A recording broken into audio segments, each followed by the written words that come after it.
Hello everybody, it's Mike from VizAcademy, and today we're going to be talking about printing. Just off the bat, let me know if you have some experience with printing your, print shops, and how was it, because my journey was very, very exciting when I was starting. I had many projects that were, let's say, suboptimal for my computer, so printing wasn't really fun at the time, but I also figured that a lot of you will be going through the same ideas, same topics, and you don't want to necessarily Google all of that at the same time, because there's a lot of small info that we can sum up and pretty much get to understand what really is needed for printing when we're dealing with 3ds Max.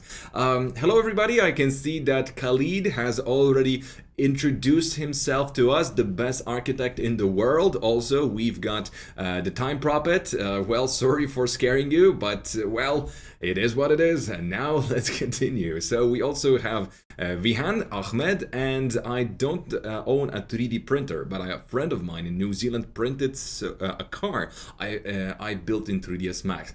That's so awesome. I do own a few 3D printers, and we're not going to be talking about 3D printing. We're going to be doing the 2D printing, because that is something closer to the hearts of architects. But I understand how the 3D printing, that might be misleading, and now I just figured it out right now. So sorry, I thought that this is going to be self-explanatory, that we're going to be talking about renderings and how to prepare them. Hello from Colombia, hello from Greece, hello from India, Turkey. Also, we've got Nepal. Nice to have you guys. So let's get started. So first thing first, we're going to have to talk a little bit about what is render. I mean, it's my dog, but it also let's say renders are going to be digitally created images, just like those created by our students. A coincidence, right? So when it comes to renders, it is very important to understand that there are many factors that will determine its quality. Not only our visual, how much we're going to like what we're looking at, but also there are some elements that are hidden behind, let's say, more professional jargon. So for example, the first thing you're going to see is that this image created by Anna Sophia Martin, one of our students, is beautiful. So what is important when dealing with images like that is hello from Peru, India, Bangladesh. Also, we got oh, I cannot read that. Brazil, and also, you look shiny, brother. Do I? Am I shining? I hope so. That's the first time I heard that compliment. Hello, Asim. Nice to have you. Hi from Poland. Hi, Shimon. Nice to have you. Hello from Italy, Bangladesh. Okay, I have color calibrated my screen using this Spire calibrator. My 3D renders used to come out too dark at the printers, so a calibrated screen is important. That's one of the topics we're going to be touching upon today, but let's continue talking about the renders. So something that's really hidden behind good quality renders is their pixel ratio and resolution. So resolution can be understood as one of many factors. So for example, you're going to probably enjoy looking at a lot of detail at zoomed in pictures, because they do not yet lose quality. But there are some elements that you're going to find that when zoomed in, you may actually see that there is some problem. And this is one of the things that we need to understand, that when we render in high resolution, it is not always going to be, let's say, connected to the high resolution of the materials and textures that we used. So sometimes we're going to see pixelated images that don't really bother us with a normal resolution when we're looking at the image as is, but it is going to have quite a lot of impact when we will be rendering something bigger. So allow me to demonstrate one simple example of, very same thing, because a lot of clients that are going to be connecting to you. Hello, Claudia. You're from Britain. Oh, nice. Didn't know that. First thing first, let's see what we're going to be talking about today. So when rendering, the resolution of your texture is going to play a role. So here I loaded a very low resolution texture that is for the most part going to look quite okay, where you can live with that. You can see that there are some pixels showing and we are not necessarily going to enjoy them too much, but well, it would be something that nobody would be really bothered with, because although the resolution of the texture seemingly is low, so is the resolution of the image, so we don't have to care about that. But what happens if we go for higher resolution and try to look at something 4 times bigger? So instead of rendering a 4 times bigger image, I'm just going to zoom in on one of the contents of this scene. You can see that instantly we see that this is not going to be an okay situation, because when you will be working with your shots, and I mean something that one of our students has created, and I specifically took Francesca's image to show you a very nice perspective when it comes to images that we're going to be printing and images that we're going to be showing on our Instagram. So for example, if your client is going to ask you for an image that's going to be in A3 format, we're going to go through those formats in a second. So if something is in that format, it is going to be expected to be in either 150 or 300 dpi. What's dpi? We're also going to be talking about that in a second. So you can see here that although the image is super good quality and we can zoom in and everything is there, one thing is missing. Well, the size, because right now this image isn't really dense enough pixel wise to fill in those images. Well, I mean those pixels. We could just stretch it out if we want to, but the problem is that it's going to have exactly the same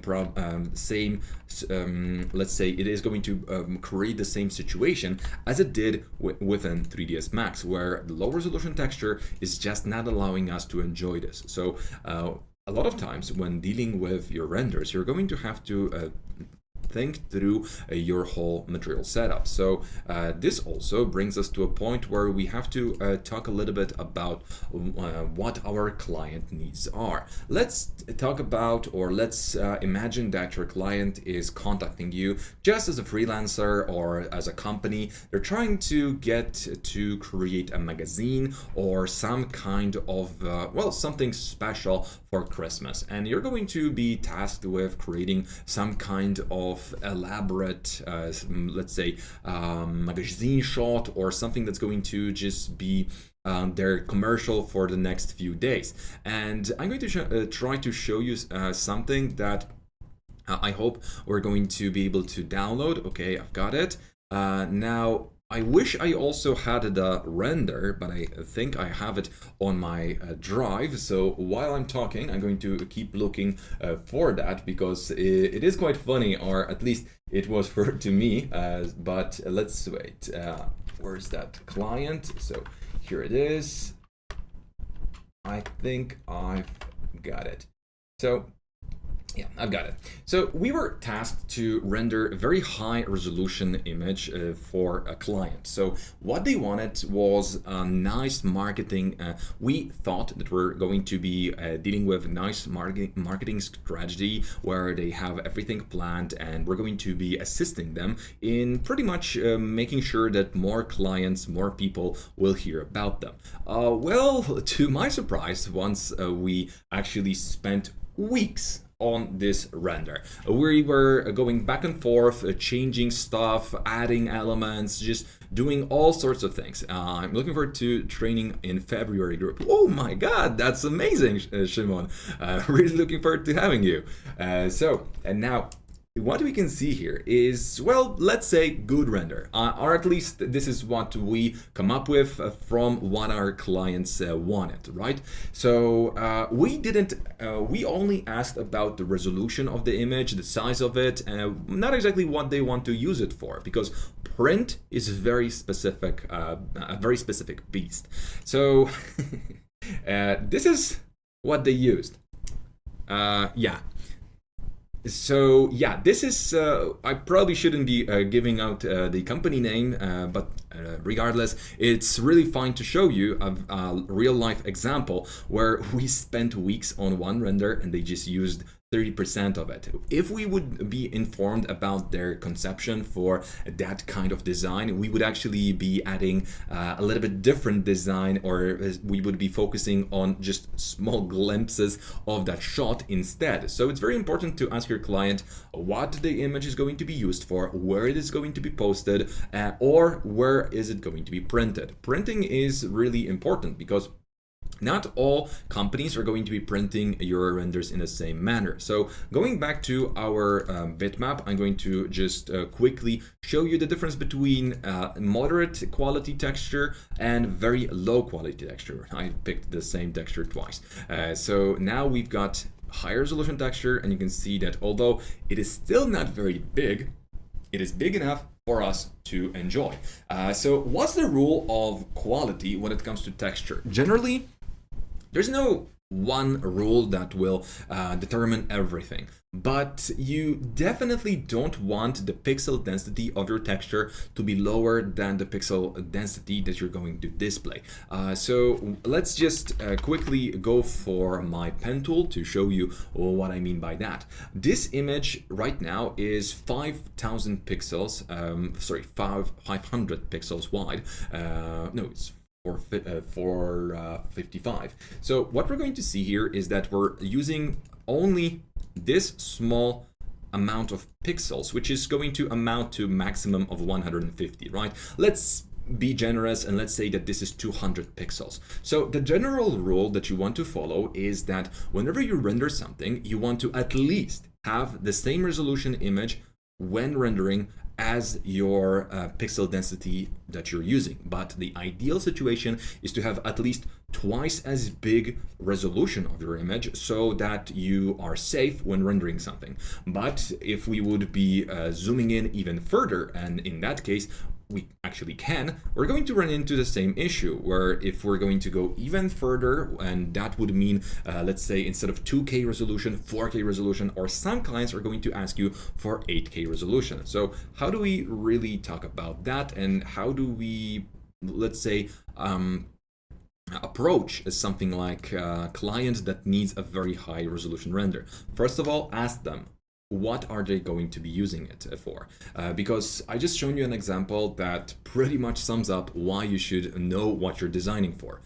Then you should also ask them who's going to be printing it, or is anybody else going to be touching your image to do some composing, some post-production. To what they're going to be doing with it is the main idea here, because some clients are going to just take what you give them and post it. And this is also another opportunity for you. If you're good at 2D graphics, you can expand your offer to either give that client a full-fledged, let's say, product that's going to be print-ready magazine, a banner, or something like that. Or you can just commission somebody and cooperate with them. But your client is going to be more inclined to go back to you once you actually give them the full product. Because one thing I hate is dealing with 5 people. So I'm getting ingredient number 1 from the contractor number 1. I'm giving it to contractor number 2, contractor number 3, and contractor number 3 says the contractor number 1 did something that was subpar quality, so I need to go back and ask them. So that's going to be a huge nightmare to do it like that. But if you're going to be an in-house person that's going to be able to handle all of that, or before the client really sees the final product, they're going to be able to pretty much give you some extra let's say visual cues. That's going to be way easier for you in the future, and giving them a full service is way better than giving them partial service. It's like buying carrots at a grocery store. They're cheap, and actually you can do whatever you want with them. them. That's cool. But if you're going to go to a restaurant and they give you a nice soup made out of carrots, you're going to be paying a lot, like for multiple kilograms of that. So that also is the same with 3D graphics. If you're going to give them the full package, you're selling the soup, not really the renders at this point. So you're going to be very valuable because obviously you're going to be saving a lot of time of your clients. But going back to resolution and how to set up our renders. So most importantly, you have to ask what your client needs. So let's say that they're going to be printing for magazine. So the first thing I would recommend you to do is either open Photoshop or 2ds Max. We can go to rendering, print assistant, and in here we can pretty much just type in whatever our client needs. Typically, your client is going to be operating in, just a regular magazine paper, not really knowing what they're talking about. And that's okay, because they're not supposed to know everything. They're not technical. They're just ordering this stuff. So it's on your side to have at least general knowledge of that topic. So what's going to be super cool in 3ds Max that it's going to automatically give you the resolution that you have to render in. So all you need to do now is just start rendering this way, and it's going to set the resolution for us. And you can see that a good print quality 300 dpi is going to be 2408 by 3507. So yeah, I hate numbers. So this is going to be quite cool. But what is DPI and why should we be concerned with it? Well, first of all, when it comes to printing, you're going to, when looking at the screen, you're going to notice that, printers aren't just magically pouring the ink on the paper. There's a lot of needles that are just going around poking our piece of paper or whatever we're printing on with, the right colors. And the combination of those colors is going to be called DPI, so dots per inch. And what we can see is that printers are going to be working with a CMYK color spectrum. So it's pretty much RGB on steroids. So it's just different, really. But long story short, it's going to come down to cyan, magenta, whatever, and K is for black because it's black. Yeah, makes sense. Anyway, what we're really going to be concerned about is how many dots can our printer fit in 1 centimeter. So let's go through the most popular formats for printing. So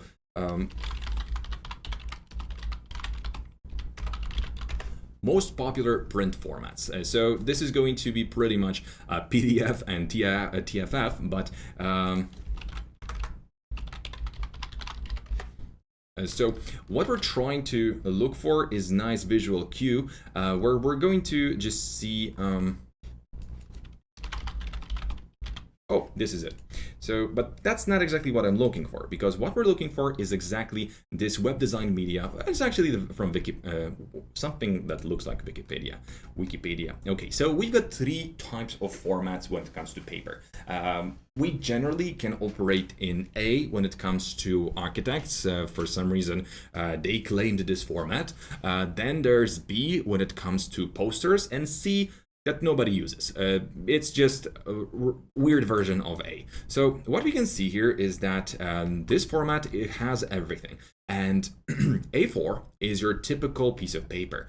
So you're going to pretty much know that by rendering something that's going to be 21 centimeters by whatever size we are supposed to have here. So it's, yeah, this is really bad. By one. So this is going to be by 29.7 centimeter or 297 millimeters, as you can see here. This is going to be the longer edge. And once we have that, we're going to be able to type this in to our either Photoshop or just print size assistant. So we can just type in our paper width, paper height, and a DPI. So what resolution we're going to be going for. Popular misconception is that you have to work with 300 dpi because that's the only thing you're going to be able to see. But honestly, 150 dpi is enough for any print media, and if somebody else tells you otherwise, they're a snob and they just don't know what they're talking about. And post with two images that are going to have 300 and 150 the same size.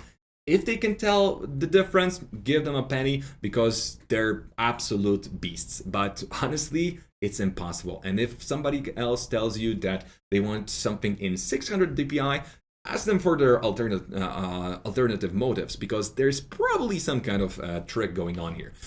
If I use graphics as texture, I always use Illustrator to create them. Then I use higher quality graphic in the render. Yes, that's absolutely fine, but you're not always going to be you're not always going to have the luxury of actually remaking the textures, especially if you're going to be working with many textures at a time.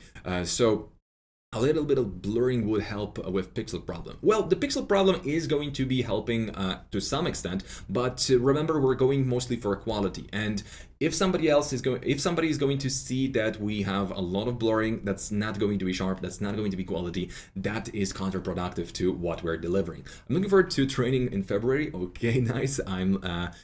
If for magazine, do you have to worry about CMYK? So this is a very good question. So right now, if we will be working with a regular image like the one created by Francesca, we're going to be able to really go through this process by quickly changing our colors. So flatten, don't flatten. In this case, I'm going to not flatten this, and we're going to not rasterize this because it doesn't matter. Okay, thank you. And what happened is that some of the colors were slightly clamped. We won't be seeing a lot of difference because in 3ds Max, since forever, especially Corona, works in full color spectrum. By working in sRGB, we can actually expect that our colors are going to be easily translatable to our to so-called SMIC. But when it comes to CMYK, it is actually going to be best to have the right color correction or color scheme. So whenever you will be working with regular colors, you're going to be only setting it in your regular setup of RGB or hue, saturation, and value. So in some cases that might not be enough. So it is best to always try to change your type of colors that you're going to be using, because Photoshop by default is already going to have this option to show you the full color spectrum in every aspect. And the CMYK is going to be actually shown in percentage, because it's the opposite of RGB. RGB is going to be starting as a black color. So it does mean that whatever we're dealing with, we're starting with black, and by slightly adding a little bit of light of blue, red, or green spectrum, we're creating colors. So that is how the pixels work, because if we don't have any light, they just don't show us anything. But CMYK works a little bit differently, because we're starting with a white piece of paper and we're pouring some colors onto it. So the full spectrum is going to be nearly black. It's not going to be black with a CMY, but it's going to, if we want full black, we want to go for 100% K, and it's going to be, well, with no other add-ons, because that's going to just waste a lot of our ink. But this is going to be black for the CMYK. So do you have to be bothered with it? If the trick is, if there's a in-house graphic guy for your client, you don't have to, because they will have to take care of it. But if you are responsible for printing, contact your local print shop and make sure to ask them what kind of calibration they're using, what kind of color spectrum they're using, and what printers they have. But most importantly, just send them a few samples, smaller samples to print, see the difference between your renders that you did in the past and whatever you're working on right now. So this way you're going to save a little bit of stress, because whatever they will tell you, whatever you will set, whatever you think is correct, there's always a little bit of a space for some problems in between your communication and what you're setting up, because human errors. So it is good to also be friendly with those people from print shops, because it's definitely going to be good to just ask them, do you think everything is okay? And in some cases, they may ask you, do you think that this guy's face should be green? If it's not supposed to be, you just saved yourself a little bit of trouble. So, hi, my name is Sikanar. I'm from India. I always love your work. You are great. By the way, may I know your name and where you're from? I'm Mike or Michał from Poland. I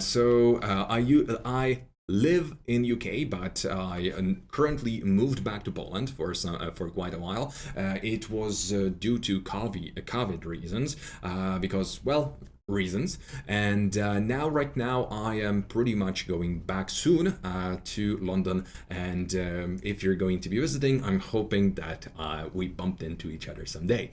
Dots per inch, yes. Mike, can we print our render at home printer, or need special printer or something on special paper? That's an amazing question that I was about to talk about. So when rendering something, you obviously will see quality, but when it comes to printing it, you're going to see even more quality if you're going to allow yourself to actually print it. So I'm going to show you a few renders created by my students.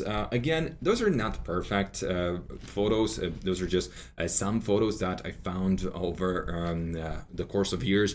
So I printed some of them, and I must say, honestly, those look absolutely amazing when printed, and regardless what printer you're using. Obviously, the quality matters. So I would prefer, or I would recommend you to use a nice thick paper, nicely varnished, so it's going to have a little bit of shininess on it, and that it's going to have that juicy color on it. Then the renders are going to look fantastic. And as I said, if you're going to contact your print shop to print everything created by you or your students, it's really going to have an impact. Also, if you're going to print your portfolio, you have a little bit better chance of impressing somebody, because everything printed looks better if it's on a good quality paper. Now, my home printer, okay. Hi from Sri Lanka. Your videos are very helpful. Thank you very much. KKKKK. And Harsha, thank you. Brian here, watching from Kenya. Nice to have you, Brian. That's wow.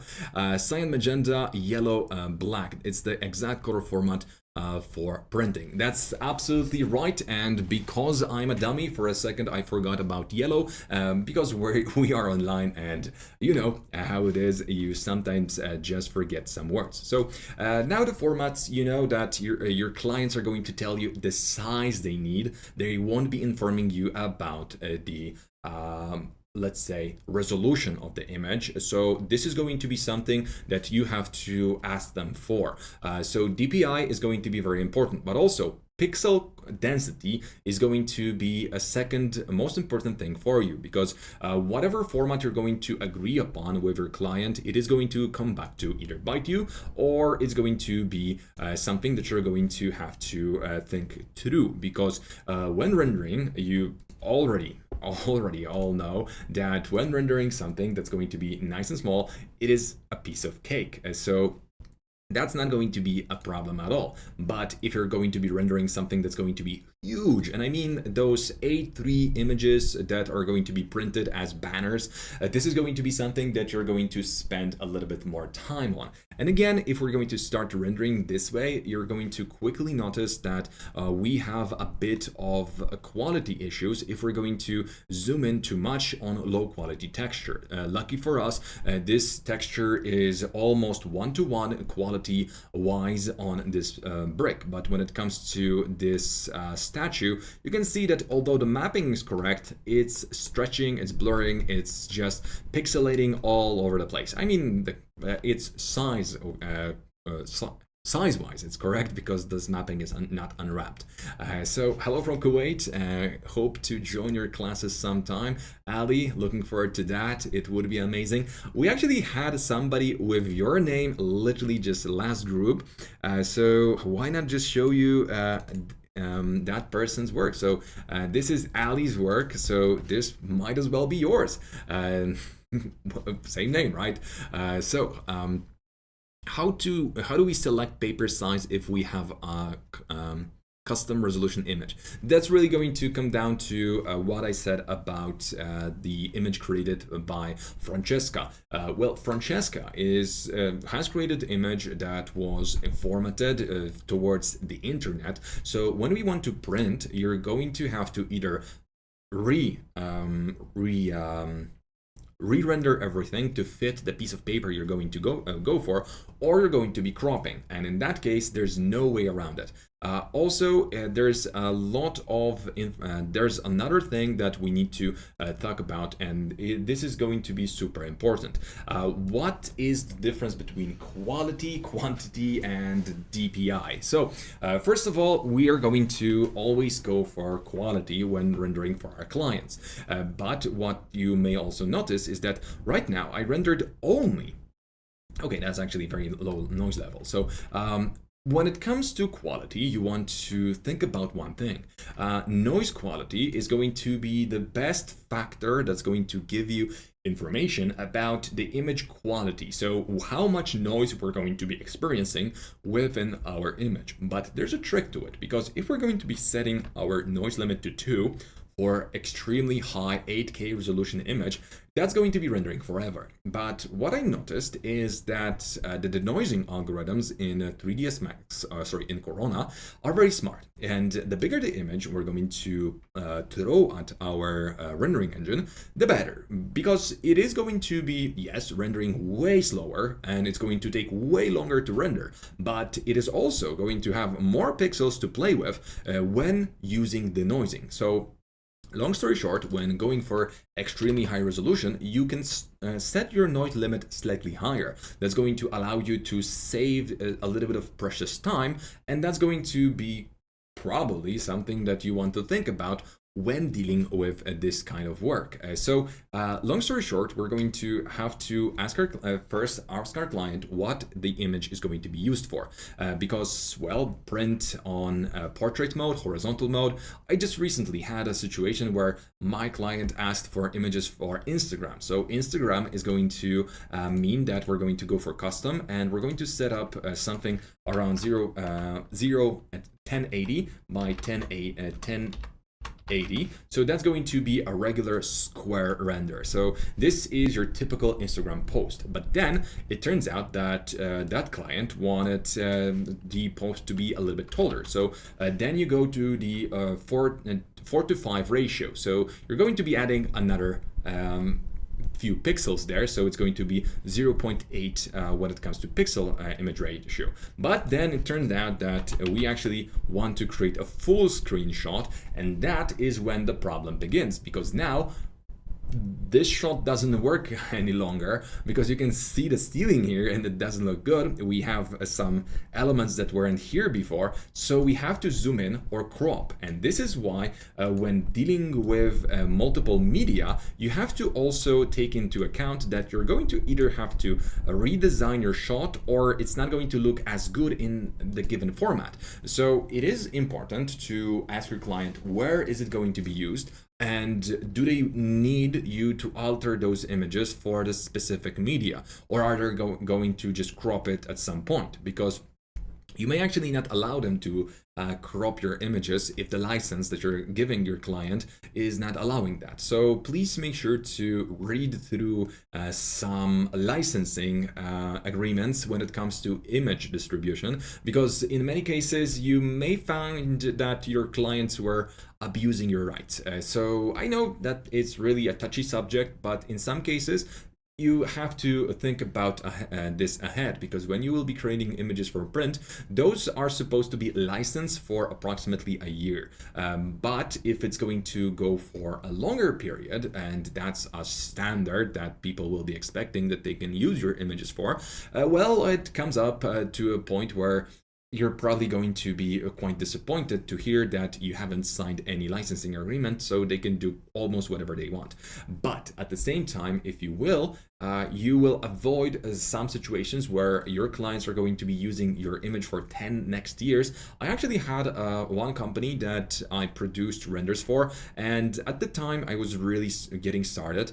And up until today, they are using the renders that I've created 16 years ago. Imagine 16 years ago to sell their products. And at this point, I'm not going to say I'm salty about it, because that would be ridiculous. But knowing that they do pay the licensing fee to the photographers, the other artists they're working with, and I was the one that just didn't know any better and just gave it out.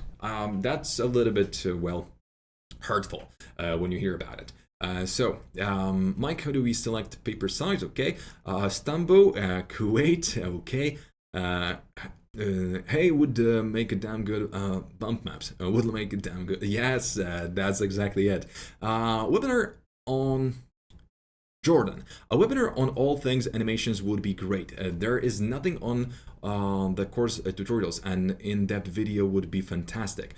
Jordan, I think we can think about that. There's a short video on our YouTube channel, but that only scratches the surface. We're currently in the process of making some extra videos on the said topic. We don't know yet what is going to be the purpose of it. Depends on how long the training is going to be, how many videos we're going to create. Maybe there's going to be a super long series on our YouTube channel to help you subscribe a little bit more to our channel, because that's pretty much why we're doing this.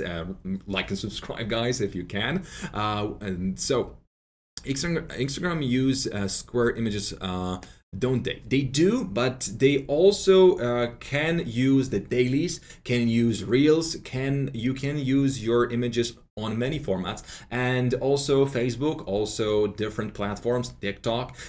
You will be adding a lot of stuff out there, because that's what you want to do when you are a designer, right? You want to put a little bit more images, a little bit more of your work out there for the people to like it, to enjoy it. By the way, this is the end result of the last webinar. If you want to download this beauty, make sure to also visit our website. That's VizAcademy Co. UK. All the contents in that folder are yours to use, but please don't sell it. That's pretty much the license agreement right now, but you're going to be able to watch the tutorial from start to finish, and we're also supplementing you with this nice startup tutorial where you're going to pretty much be able to follow the floor plans, which aren't really that precise at the moment. So it's a gingerbread house after all. So, hello Mike, I'm from Syria and I'm a big fan of your work and I want to join your courses, but they are very expensive for me. Are there any discounts that will be the method of payment? So when it comes to our discounts right now, our training is discounted. So if you want to check out the price, you can do it right now. We all obviously, unfortunately, everything goes up right now, so we also have to kind of go with the market. I know that for some people that might sound expensive, but I must tell you that it is worth it. I vouch for it. This is something our bread and butter, and we're giving you knowledge that we gathered over the period of almost 15 years in just 2 weeks, with multiple videos, support, and a lot of written tasks, tutorials.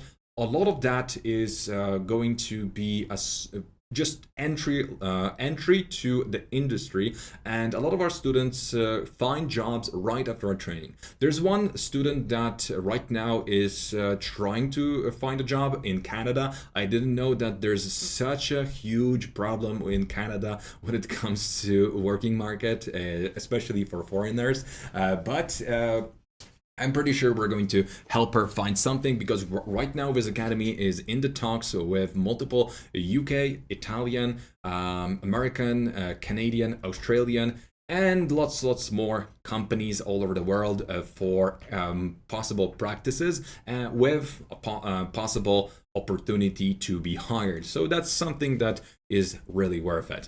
So from Kazakhstan, hello to you too. There is a difference between using bump map and normal map. What is the difference between using normal and bump map? So Ahmed, the difference is really not that, it's very subtle, but to be honest, the regular bump map is going to give you only information of up and down, that's all, while the normal map is going to allow you to get information on up, down, left, right, front, and back. So this allows you to fake the effects a little bit better with higher fidelity.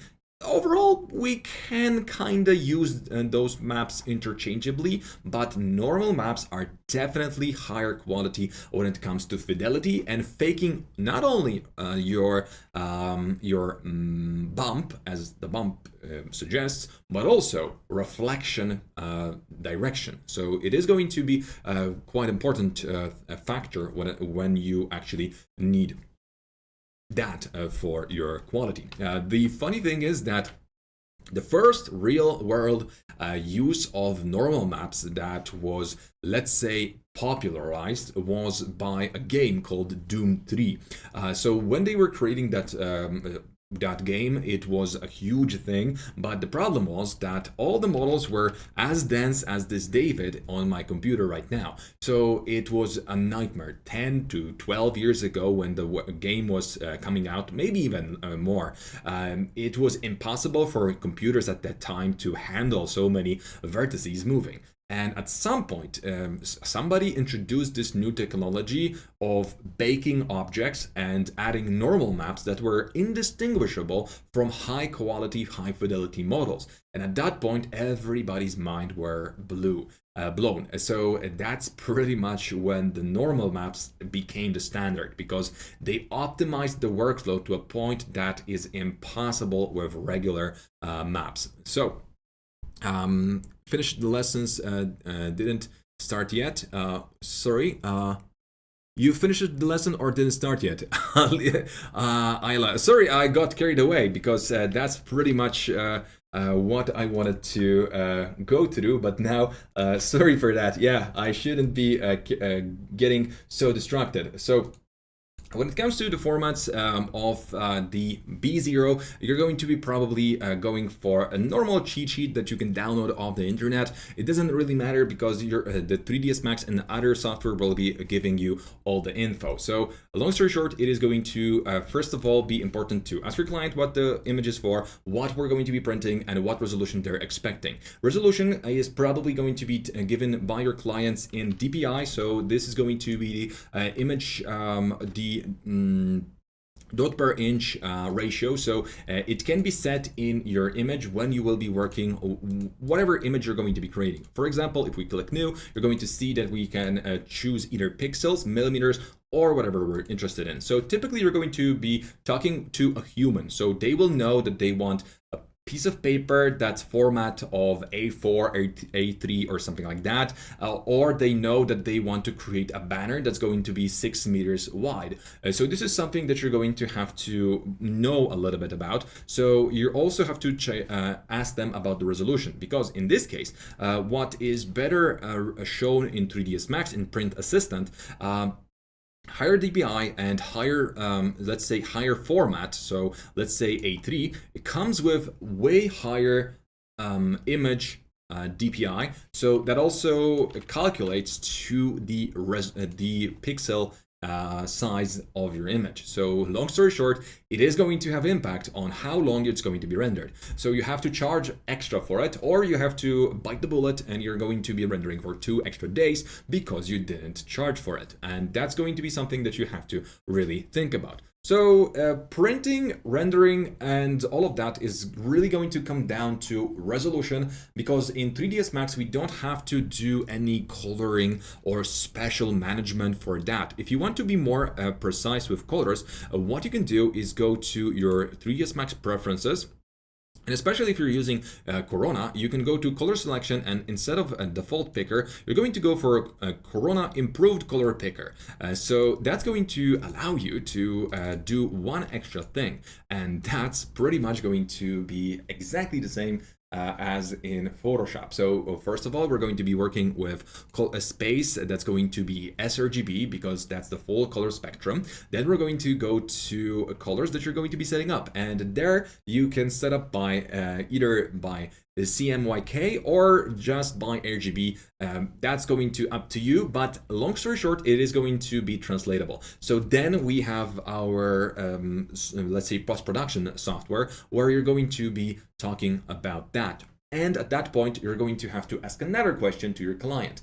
Is anybody going to be working on my image after I'm done with it? Because if they do, you just wash your hands, send the image, you didn't see anything, and you just send the invoice. But if there's nobody else who's going to be working on that image, you absolutely must contact their print shop or whoever is going to be handling the printing, because you have to ask about 3 things. First of all, the color profile they're using, because sometimes with better printers, that's going to actually be very, very important, because the colors you're going to get on your screen, your phone, and what you're going to be printing is going to be different, because you're going to be using different color profiles. And that comes up to so-called color calibration. When it comes to color calibration, cheap screens are not going to need that, because they're just too cheap to set up anything. But when you are using some, let's say, middle to high grade screen,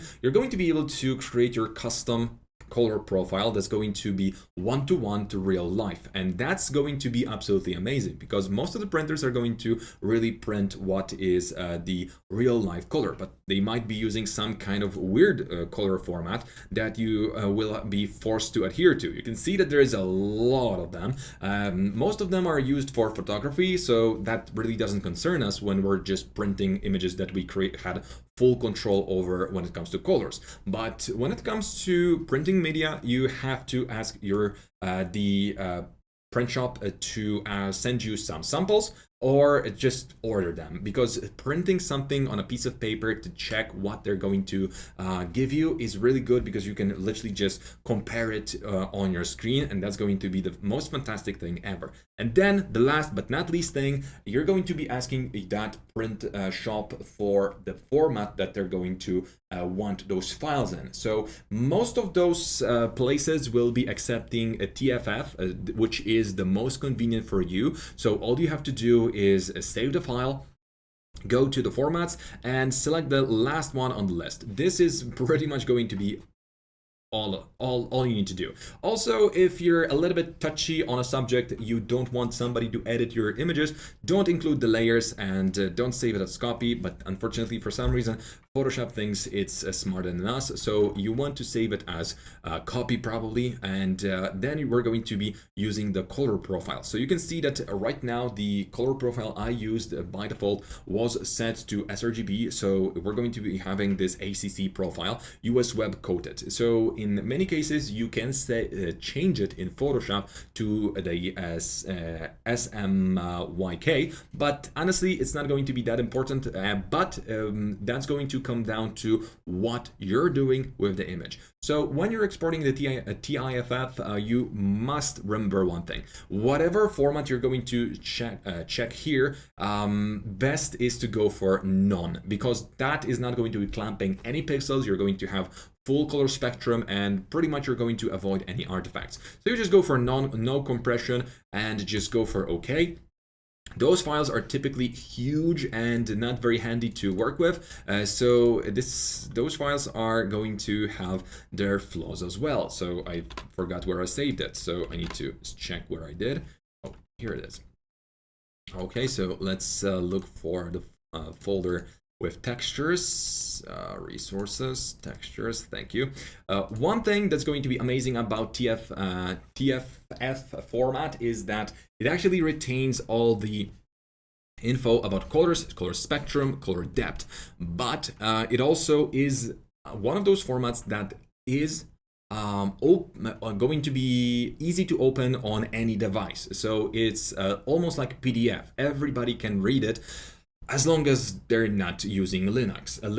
So Linux can actually do it, but it's going to always take you hoops and loops to open any file there. So this is just a joke, really. Guys, don't attack me. Because we already have a Blender religion attacking us. I don't want to stir up another beef with another cult, which is actually quite cool. I mean, Linux is cool.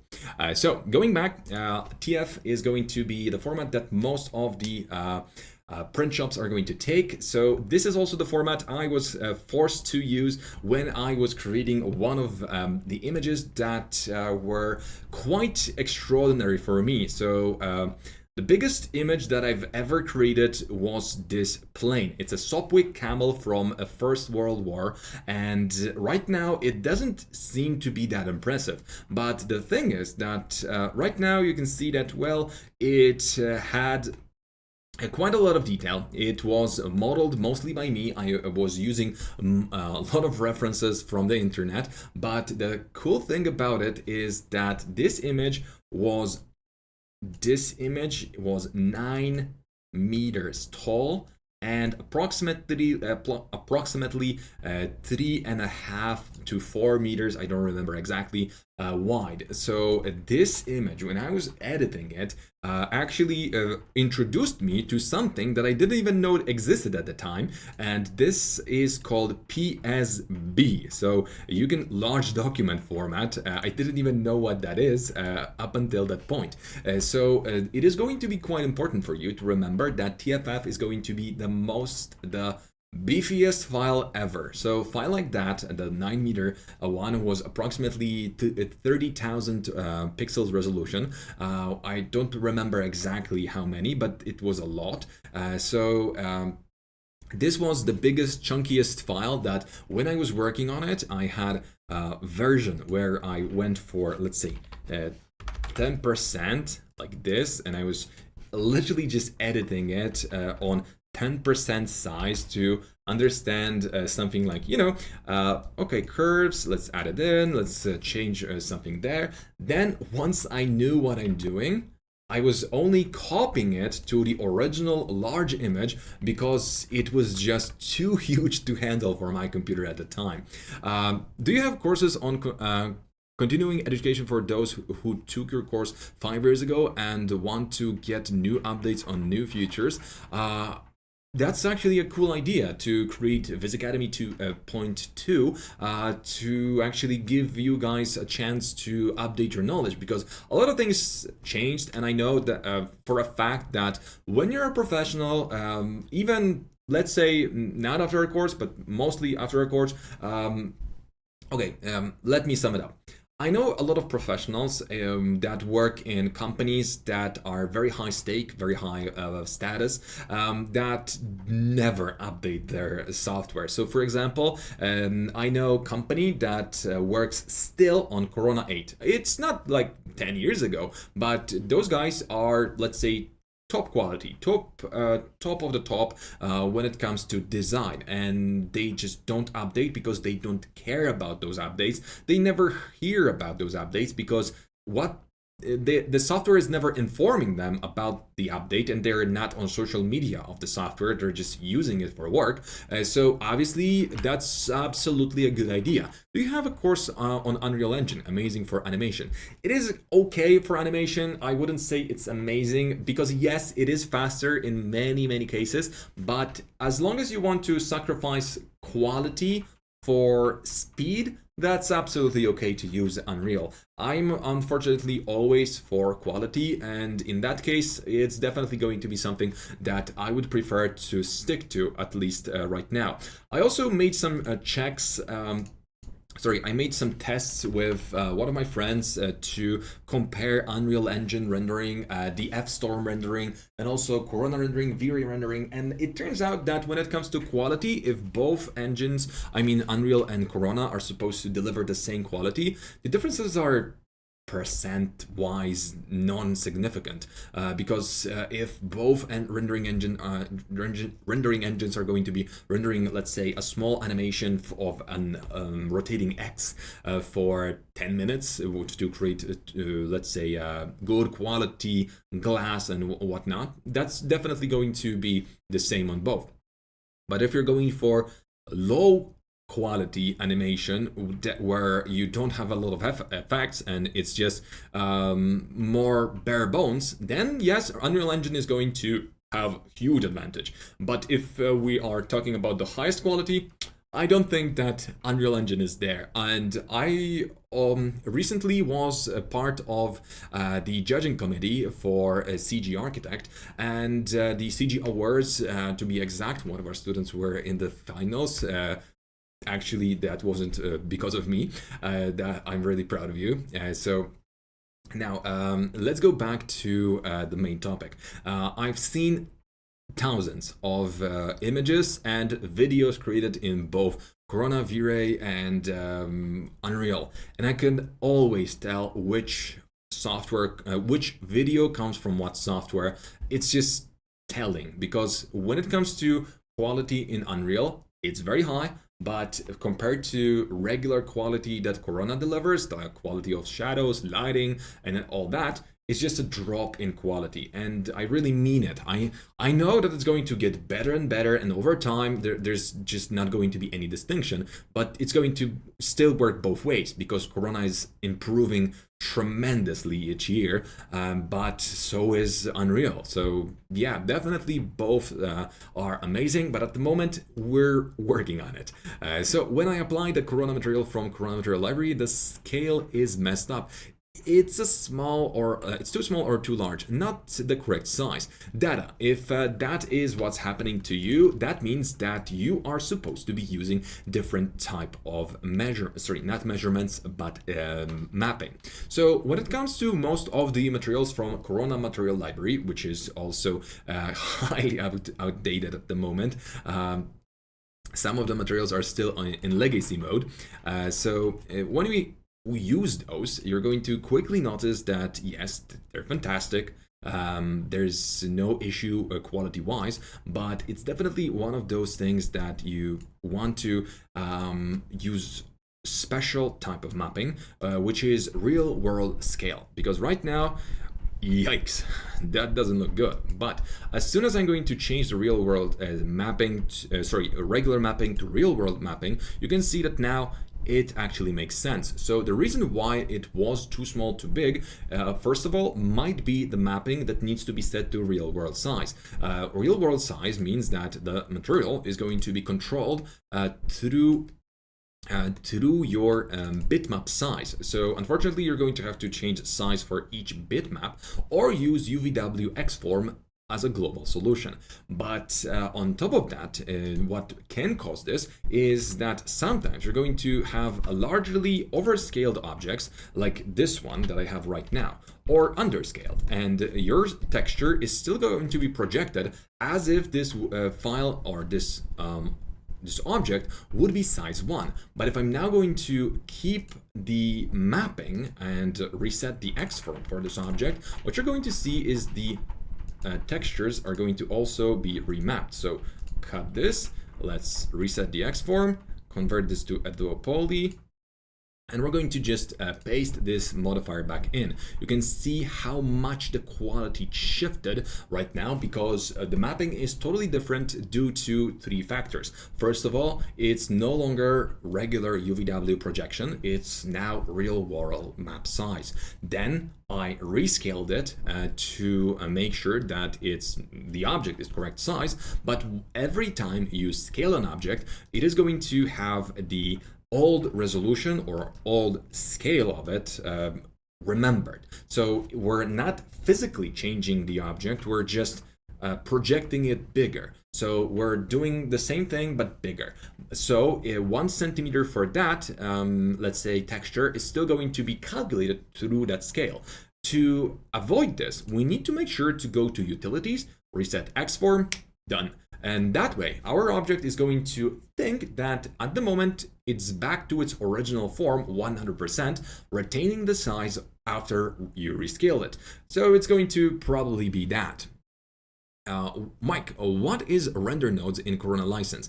Render nodes are those computers that you connect to your in your network that you're going to be using only for rendering. So you're not going to be literally working in 3ds Max like I'm doing right now, but for example, you're going to be using it for distributed rendering or for backburner. So those are just going to activate 3ds Max in a special cut version, which is going to allow only for the license to work in a node version. So it is going to allow you to only do the rendering there, but you're not going to be using the license. You're only going to be using the node license. So those are the rendering nodes there. I once rendered an image 8,000 pixels for printing, took ages to render. By the way, last thing that I'm going to give you, and this is something that everybody is going to be enjoying probably, is that when we export our files, we rendered something in high quality. There's lots of good software out there, and especially now in AI technology taking over, we're going to be able to upscale our images. I personally use Topaz Gigapixel, which I haven't updated for ages because I'm going to say it this way. I use this software, but I do not recommend it because there are newer versions of or newer types of software. I just use it because it's convenient and I already have it installed on my computer. But to be honest, they have aggressive type of licensing, and once I bought a license, they were just spamming me to extend it, and I hated it so much that I just won't buy it again.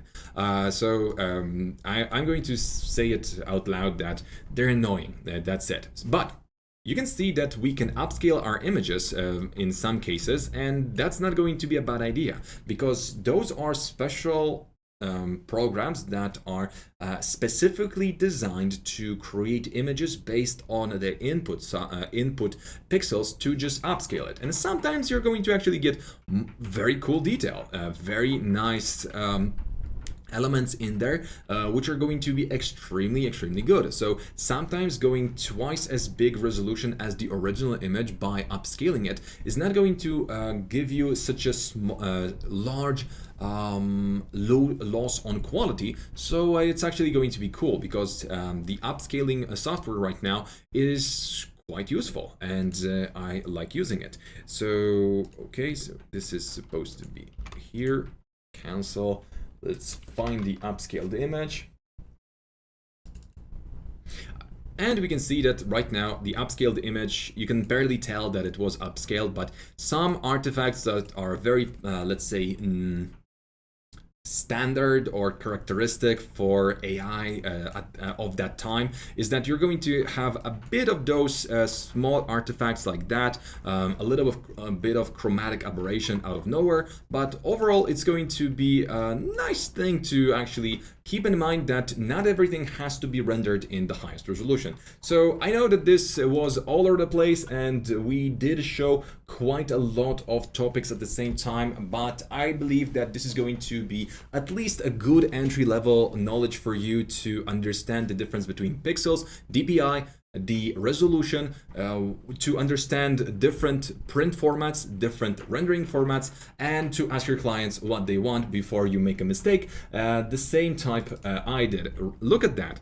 I really went beyond to change the downloaded model to make it look good for that client, and we really spent quite a lot of time as a team to make it look good. And I kid you not, that wasn't easy for us because that was one of those creative projects where you have to spend a little bit longer to get it. And in the end, that tree isn't even here, and that's kind of awful. So What are the best companies in the world for producing architecture visualization in your opinion? So tomorrow, that's going to be it. And then I would say it's going to be my company. No, I'm joking. But Motif is absolutely amazing. Also, Visgraph is quite great. I've got quite a lot of quite a long list of those companies. L Design is amazing. Well, I would say quite a lot of those, but also Pixelcraft is something that you should definitely check out. Pixelcraft is a company created by one of our teachers, and he's quite awesome. So Mikołaj is absolutely the best when it comes to 3D visuals, so you definitely want to check him out because, yeah, he worked on all of those projects that you will be impressed with. So how different is Corona to V-Ray? So Corona is actually going to be a friendlier version of V-Ray because literally Corona was designed as a competitor to V-Ray, but once it came out, it was just better, faster, stronger, more friendlier, and just overall easier to use. Even the forums on Corona were just amazing. You could talk to a developer and call him names if he was doing something wrong, but they weren't doing anything wrong at the time. I just said that there's an option for that. Plus, they have pony avatars on their forums, so they're pretty chill. Also quite funny people. Shout out to all of you guys. I also use Topaz too. Topaz is fine, really a good software. Mike, what's the ray switch material does in it helps in reducing render time in Corona? So it does help you reduce the render time in Corona in some specific scenarios. For example, you're going to be able to use Corona ray switch material if you want to literally not render something. So it's a longer topic than just to explain it how we can use it to let's say save a little bit of time. But long story short, ray switch material allows you to render one thing. So for example, global illumination is going to be calculated from a material that's absolutely bare bones and has nothing, but we still will have the direct visibility of material that is very complex. Plus you can skip the bumping in this CG version, but add it in direct visibility. It actually saves you a little bit of time that way. Plus, there's another way of saving a little bit of time. For example, if you have a very dark place to render and you want to ray switch it with regular grayish, whitish tones, especially for walls and floor. If you don't want to overspend time on rendering, you're going to be able to just add a white color and it's going to calculate the lighting way faster. It's no longer going to be let's say physically correct, because obviously it's not, but it is going to be still aesthetically pleasing, and your render is going to go way faster because it's not going to be calculating those small imperfections and weird surfaces, because the bump always will be slowing down your rendering, especially if it's going to be very strong, because there's a lot of anti-aliasing that takes place when dealing with bumps. I'm watching you from a bus heading back home, and I'm my battery about to die. So Ahmed, we're also going to end here because I don't want your phone to die. There's a lot of memes to watch right now, so use your battery for something else. Do you think Chaos Vintage is worth diving into, or would you still prefer animating in 3ds Max with Corona? I do prefer animating with Corona in 3ds Max for the sad reason comparing to let's say Unreal, but I will say it very, very straight or very clearly that when it comes to quality, Corona wins. When it comes to quantity, Unreal Engine wins. So if you want to create a lot of short videos that you don't care about necessarily, you can sacrifice a little bit of quality for, that's absolutely fine, and that's the perfect solution. So Vintage is going to be amazing, and soon we're going to have a Vintage to Corona converter, so it's going to be a one-click solution to move your scene there. It's obviously going to lose some quality and it's not going to look that good, but if you have to let's say spill out 5 videos for your client and they just want to show it on their next season meeting, and you have to deliver it, they're not going to really be bothered with not seeing the perfect reflection. Being Polish, do you like The Witcher? Obviously, I do. That's one of those things that, you have to just be crazy not to. I also lived in Gdańsk, to be honest, Gdynia, a city which inspired Sapkowski to add a few real life villages from Poland into his stories. I also have friends from those villages, so that's quite funny because we make jokes about that. So yes, I do like The Witcher, and not the Netflix series because, well, it was okay. Henry Cavill was definitely a highlight there, but it has its flaws. I didn't even watch the last season because. But waiting forward to the next installments of whatever they're going to throw at us. Mike, do you place parallax plan on corner window? Do you place parallax plan on corner window? I'm not sure what you mean by that, to be honest. I probably don't, but if you're talking about am I using multiple screens, one is going to be displaying some kind of floor plan and the other one is going to be giving me other resources, and I'm working on the third one and I'm also watching YouTube here, then yes, I do use multiple screens and I do use them for my work, and also most of the time I'm just chilling watching YouTube. I do recommend you to rotate your screens not this way but this way, especially those on the side, because you can fill 3 YouTube videos at a time to waste your time more efficiently when working with 3D. But that's just a joke, but obviously it really helps to have multiple screens, especially in this day and age. So guys, I think we can end this here. I hope that this was somewhat informative. When printing, you want to definitely contact the printing company that you're going to be working with, what formats they take, what images they can supplement you with, and also take samples. That's the sum up of everything. But okay, Ahmed, we're leaving. Now. This is it for today. Thank you very much. Thank you once again. We've got 69 likes, but it would be quite cool to have a bigger number. So if you could, please leave a like, subscribe to our channel, and remember, if you want freebies from our webinars, especially, for example, from the last webinar about our gingerbread house, if you want to grab your hands on it, make sure to visit VizAcademy UK/freebies, and you're going to be able to get your hands on this whole scene without the tree in the background, but it's going to be exactly what you see here. So once again, thank you and see you next time. Bye bye.